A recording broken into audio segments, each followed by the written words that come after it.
The government continues to face scrutiny from the Controller of Budget over rising concerns about wasteful spending and inefficiencies in budget implementation.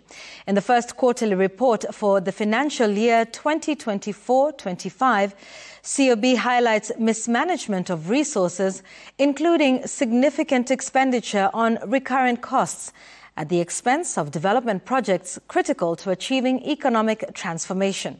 Dennis Otieno reports.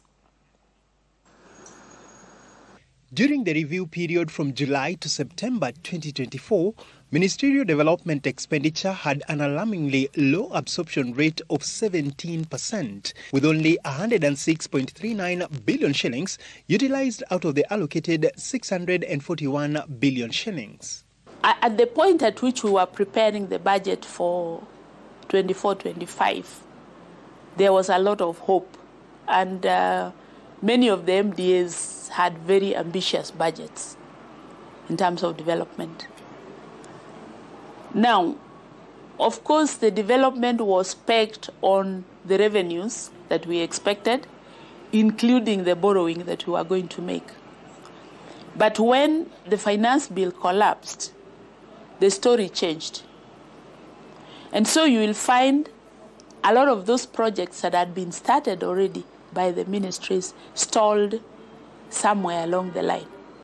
In contrast, recurrent expenditure consumed 358.5 billion shillings, representing an absorption rate of 23% of the budget.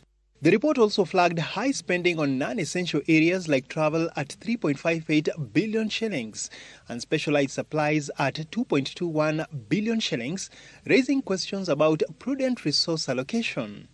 Meanwhile, significant development priorities such as construction and civil works and specialized equipment both accounted for just 10% of gross development expenditure, further highlighting the skewed focus of government spending.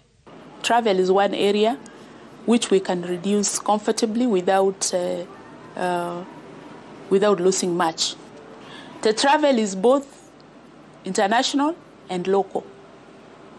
If you went to Naivasha on any one day, you'll find a lot of government departments in hotels doing conferencing. And this takes quite a lot of money. Another area is hospitality. And hospitality is closely related, but this is expenditure in the offices.